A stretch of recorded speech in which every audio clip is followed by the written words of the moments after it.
Good evening, Anderson County. This is Councilman Brett Sanders, District 4, recapping Tuesday, July the 2021 council meeting. We started out with a report from the Public Safety Committee that was held on July the 6th. There was approval for a hospital partnership on QRVs that can range up to $1.4 million of a private government partnership, which also led into the recommendation from the committee on our EMS system. The QRV system played a major role in that decision. Tonight was a very heated debate. We had a lot of citizens show up tonight. A lot of citizens showed up and expressed their concerns. We had, like I said, it was a vote 4-3 in favor of going under a one-county system. The one-county system will eliminate seven different chiefs, 7 different administrations, 7 different directions, 7 different rules, policies, and procedures. It will all be under one county brand system. Actually, it'll be the QRVs will come under the county, which the plan actually called, I think right now the county is supposed to be supplied with 16 or 16.5 ambulances, I think, from the research I've done. Excuse me, only 14 are actually in service, and with 3 QRVs. This new system is going to have 17 ambulances and over 4 times the number of QRVs. I think it was 14 QRVs. Like I said, it is a huge decision. There's a lot of emotions involved. It is an emotional decision for me when I first look at it, but I look at the facts and figures, go through everything. I went through hundreds and hundreds of pages. This is an issue that's been going on for years. There was a study done in 2016 that actually identified current problems, future problems, and some ways to correct it. And you know, I apologize to the taxpayers and the citizens for, I wasn't on council, but for allowing it to be drug out over a 6-year period of time, with the citizens getting, they've been getting a good service, but there is a lot of room for improvements. We have, based on the studies I've done on the financials, you had like 28% that I don't see how it's going to succeed into the future. Then you had 63% that's having some financial problems currently. The best run EMS system and the strongest financial one actually is, well, I was told by their board of directors and their chief, I think it started out at they were losing $12,000 a month, and this last, during this council meeting tonight, I had one of the board of directors approach me and said it was over $20,000. So, you know, there's a lot of misinformation. I hope that the increase in quality of care, increase in accountability, increase in the number of ambulances and QRVs, that the Republic will actually get a better quality of care with a faster response time, and actually at a savings.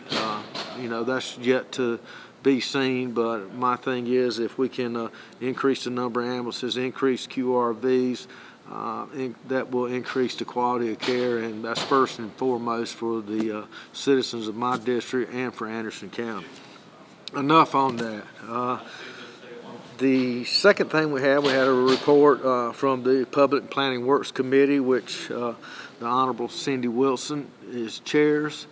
I'm actually on that committee, and that is, she gave us a report on conservation subdivision to allow developers to cluster houses and leave more green space. And it's a process that's been worked on, I think, prior to me coming on the council.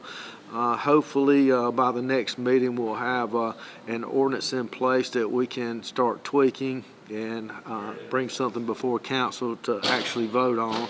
And I'm excited about that. I mean, with all the cookie cutter type subdivision that you see going on now, it'll be a fresh change. And I think once the developers see the opportunity to provide green space, walking trails and things of that nature, that they can still turn a profit or the same level of return or return on investment that they're required. I think that it will be a good thing and an alternative, something else in the zoning and building codes and planning commission's toolbox that allow them to possibly access. We also had the Honorable Glenn Davis named the Broadway Lake facility, made a proposal to rename it the Gracie Floyd Event Center at Broadway Lake. I think that's a great idea. I think it's a great tribute to Miss Floyd. Miss Floyd served many years on council, very vocal, very caring for her citizens, her community, and her district. And I'm happy to see that Councilman Davis requested that name be changed. She thought a lot of that facility and those people down there. And I think Mr. Davis is, I think Ms. Floyd's looking down and she's proud that he's actually filling her seat, and I think he's doing a great job, and I look forward to continue working with him as well. Put it out the proposal, we're going to name the event center at Broadway Lake after Gracie. Why did y'all decide? I knew I was going to name something after. Why did y'all decide to make it the event center at Broadway Lake? Well, seeing as how the event center is in District 2 and it's county-owned property, I just felt that that would be the thing to do, and it doesn't cost anything. We don't have to make any renovations. We don't have to go to the state. You know, I heard that there were certain proposals out there to name a road, but it's going to take a lot longer. So, being the new councilman on the block, I figured it would be appropriate to name the McFalls Landing Event Center, the Gracie Floyd Event Center at McFalls Landing. And I talked to her sons and they were on board, so that meant a lot. When they told me they were good with it, I decided to go forth and bring it before council tonight. Also, tonight we had a lot of third readings that were actually eliminated or deleted from tonight's council meeting. Those third readings, I think, were sent out or publicized for the meeting to be held at the old courthouse at the normal council chambers. Tonight we met at the Civic Center, so for that reason we pushed those aside so that there wouldn't be any confusion on the third readings, and especially on, we're saying they're going to be at one place and publicize it, and then it not happen there. So after that, we had went into our ordinances second reading, which, give me a second here, I always take notes on everything. So ordinance second reading, we had ordinance 2021-40 was an ordinance to amend Chapter 2, Article 5 of the Code of Ordinances, and that was purchasing, which I think I discussed last time. Anything less than $20,000 would be a verbal or written quote with a minimum of 3 vendors. Anything greater than $5,000 could be, or less than $5,000, excuse me, anything less than $5,000 could be done without bids.